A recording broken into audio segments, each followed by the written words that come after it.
brought to you by Palvi Agrico. आता शेतीसाठी जे काही लागणार ते घरपोच मिळणार, तेही मोबाईलच्या एका क्लिकवर. पलीकडच्या पलीकडेच तिला पण काही उचलून पलीकडे नेलं, तिचे कपडे बिपडे फाडले, नको ते तसं व्यवहार केले तिच्यासोबत.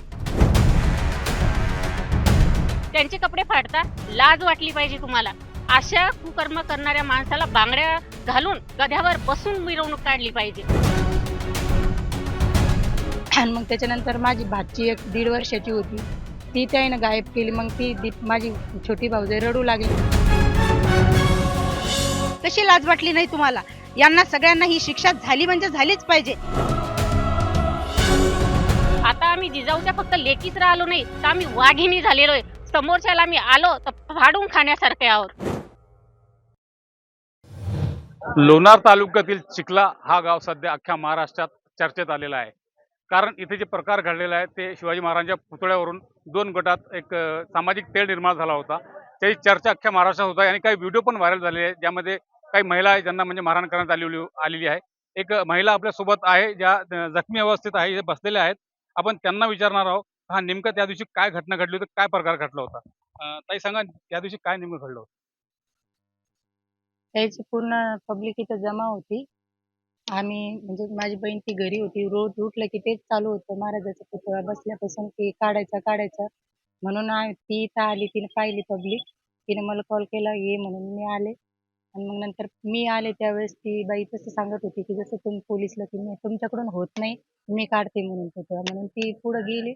मी तिला मागं ओढायचा प्रयत्न केला, त्याचा पूर्ण कळप आला. मग त्याला तरी पण आम्ही समजा तिकडं नेलं. ती इकडं त्याला येऊच दिलं नाही. फक्त तिचं संजीवनीचं तिला सांगितलं तू इथं थांब म्हणून, आम्ही हँडल करतो म्हणून बाकीचं. पण मग ज्यावेळेस त्यानं लय मारहाण चालू केली आम्हाला, मग त्यावेळेस संजीवनी दम नाही निघला.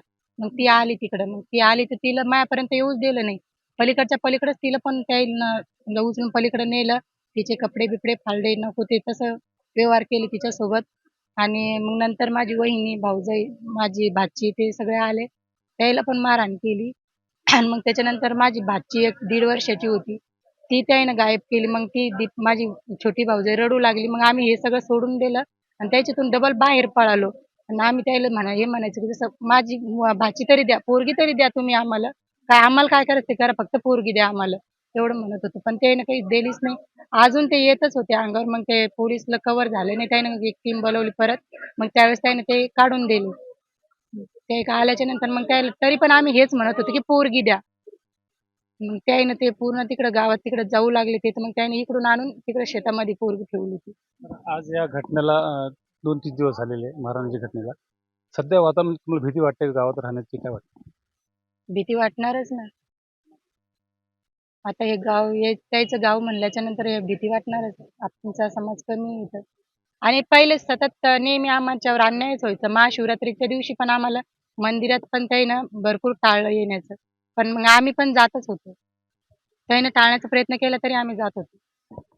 यांचं असं म्हणणं आहे का ह्याच्या पहिले पण त्यांना त्रास देण्यात आलेला आहे समाजातील काही लोकांना. आपल्यासोबत काही महिला भगिनी आहेत ज्या यांना भेटायला आलेल्या आहेत. आपण त्यांची चर्चा करणार आहोत. ते नेमकं मॅडम काय म्हणाल आपण? या गावामध्ये जी काही गोष्ट झाली अतिशय लाजिरवाणी आहे. ज्या छत्रपती महाराजांनी दुश्मनाच्या बायकांना, मुलींना आपल्या आई समान मानलं, अख्खं आयुष्य झिजवलं त्यांनी आपल्या आबरूसाठी. आज तुम्ही त्यांच्या लेकीची आबरू काढता, त्यांचे कपडे फाडता. लाज वाटली पाहिजे तुम्हाला. अशा कुकर्म करणाऱ्या माणसाला बांगड्या घालून गध्यावर बसून मिरवणूक काढली पाहिजे. आणि ताई म्हणाल्या की आम्ही घाबरतो. ताई तुम्ही तेव्हाही घाबरले नाही, आताही घाबरू नका. अख्खा महाराष्ट्र तुमच्या सोबत आहे, आम्ही सर्व तुमच्या सोबत आहे. आता आम्ही जिजाऊच्या फक्त लेकीच राहिलो नाही, तर आम्ही वाघिणी झालेलो आहे. समोरच्याला आम्ही आलो तर फाडून खाण्यासारखे आहोत. छत्रपती शिवाजी महाराज जय. खरोखर ही जी घटना घडली अतिशय लाजिरवाणी आहे. आणि ज्या राजांनी आपल्या लेकीबाळीची, आपली सगळ्यांची आबरू वाचवली आणि आज आपण त्या लेकीबाळीची आबरू अशी जर रस्त्यावर काढतो तर खरोखर खूप लाजिरवाणी गोष्ट आहे. ज्या मासाहेबांनी आपल्याला राजांसारखा आपल्याला राजा दिला, त्या राजाच्या छत्रछायेखाली आपण एवढं हे झालो. पण या गावामध्ये ही जी घटना घडली तर अतिशय लाजिरवाणी. ह्या 4-5 जणी आणि एवढे 250-300 लोक लाज वाटायला पाहिजे होती. त्या घरात जर आपली आई बहीण असती आणि ह्या कार्यक्रमामध्ये त्यांचा सहभाग असता तर आपण त्यांचे कपडे फाडले असते का? कशी लाज वाटली नाही तुम्हाला? यांना सगळ्यांना ही शिक्षा झाली म्हणजे झालीच पाहिजे. जोपर्यंत यांना शिक्षा होणार नाही आम्ही महिला गप्प बसणार नाही. या होत्या महिला भगिनी. यांचं एकच मागणी आहे की आरोपींना मोठी शिक्षा झाली पाहिजे, कडक शिक्षा झाली पाहिजे. इतकेच नव्हे, या प्रकरणानंतर मराठा आंदोलक आरक्षण आंदोलक मनोज जरांगे सुद्धा या गावाला भेट देऊन गेले आणि त्यांनी प्रशासनाला आणि शासनाला एक आव्हान दिलेलं आहे की लवकरात लवकर आरोपीवर जे दोषी आहेत त्यांच्यावर कारवाई व्हावी. समजा कारवाई नाही झाली तर येणाऱ्या 25 फरवरीनंतर मोठं आंदोलन पुकारण्यात येईल. झका खान, बुलढाणा, मुंबई तक.